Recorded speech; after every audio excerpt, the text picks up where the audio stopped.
morning, church family. Today we are continuing through our daily Devos, and we're walking through the book of Genesis. And we have been predominantly for the past weeks looking at the life of Abraham, looking at God's promise to Abraham, looking at Abraham's waiting for his son Isaac, the testing that he got once he received Isaac, and all the while his faith in God to fulfill the promise. And now, after Isaac has found his wife Rebekah, we're moving on to see how God continues to be faithful and carry out this promise of blessed descendants through Isaac. And what we're going to see in this passage is, as this promise is continued, God is working through circumstances that may seem to us, and may have seemed to Isaac and them as obstacles or strange things for God to be able to work through and move through. What we see in verse 19, it says, "Now these are the records of the generations of Isaac, Abraham's son. Abraham became the father of Isaac." So it's just like, hey, God provided the promise of Isaac, and now he's continuing to provide the promise through Isaac's kids. But in the next couple verses, we see the first obstacle. Much like Sarah, Abraham's wife, was barren for the longest time, and it seemed to them that they wouldn't be able to have Isaac, the promised child that was promised to them. Rebekah, Isaac's wife, is also barren.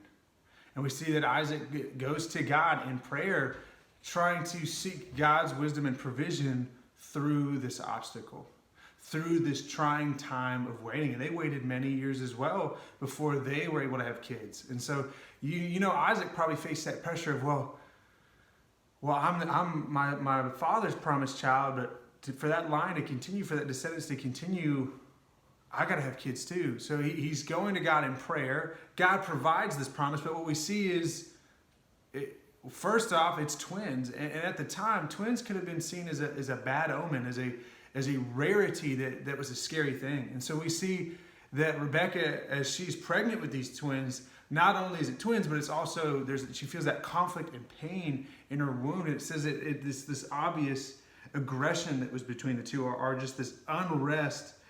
We see, starting in verse 21, Isaac prayed to the Lord on behalf of his wife because she was barren, and the Lord answered him, and Rebekah, his wife, conceived.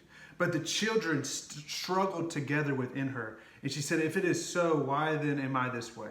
So she went to inquire of the Lord. The Lord said to her, "Two nations are in your womb, and two peoples will be separated from your body, and one people shall be stronger than the other, and the older shall serve the younger." So we see here, first obstacle was, I'm barren. Much like Sarah before him, I'm barren. How am I supposed to have kids? Isaac prays to God. God works through that obstacle. The next one is, well, if I'm supposed to be pregnant, if God provided me this pregnancy, provided me this chance to conceive children, why is there so much pain? Why is there so much unrest in my stomach? What's the answer here? And God reveals, your sons will be against each other. Your sons will be separate nations. And that's another strange thing that God's choosing to work through. Why would you work through my sons being different? Why would you work through that conflict? Why would that be something that God, you would choose to work through? And then we continue on into their birth, and we see the contrast between them. We see Esau born strong, hairy, and eventually he was a hunter, kind of the stereotypical leader, powerful man, and Jacob comes out after him, clinging onto his heel. And he seems weaker. He seems less able, less of the leader we would expect.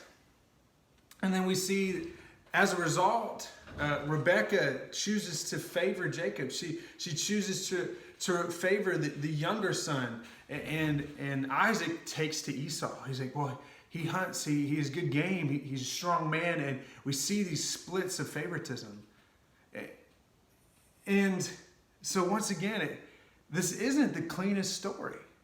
This isn't like, yeah, the parents raised this great kid that would carry on this line of promise. It was like, these sons were at odds, and the parents kind of chose favorites. You see, this story isn't a picture-perfect one that God used, but one with wrinkles and complexities that God chooses to use. And then next, we kind of go forward into them as they're older. And there's this moment where Esau is starving. He's hungry, or maybe in his mind he was starving. And in my household, we always joke, my dad, whenever he's getting hungry before dinner, if he isn't, he said, "I'm having my Esau moment," is Esau, in this moment of hunger, kind of loses all wisdom, loses all sense, and allows Jacob to swindle him out of his birthright, to swindle him out of what he was owed as the oldest son. And so, once again, it's another wrinkle of the story of Jacob deceived his brother.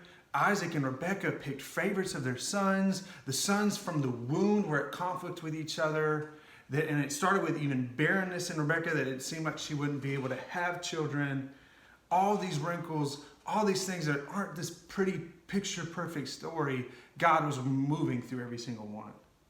And we see at the end of the story, we'll see going forward in the next couple passages, that Jacob, this brother that deceives his older brother and eventually deceives his father and steals his birthright, this deceiver in Jacob, this man that's not necessarily your stereotypical leader and not a sinless Bible character, not a good optics Bible character, is the one who carries out this promise and the one who eventually experiences the name change Israel, and it is whose descendants continue on this promise that was given to Abraham.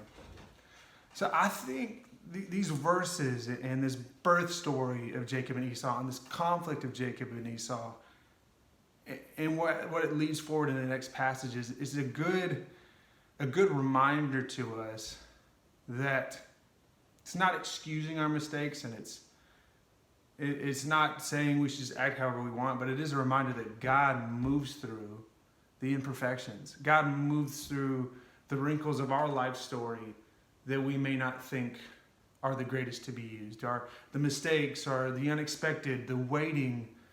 God still moves through those things. And he doesn't require us to be the picture-perfect example, but instead to be a faithfully surrendered example and to trust that he'll move through that it could still be a part of his plan as we surrender. So keep that in mind, church family. As we continue in our walks with God, do we trust that the wrinkles of our lives, the parts of our story we didn't expect, and the ones we may not like, are ones that God is still moving through? Have a great day.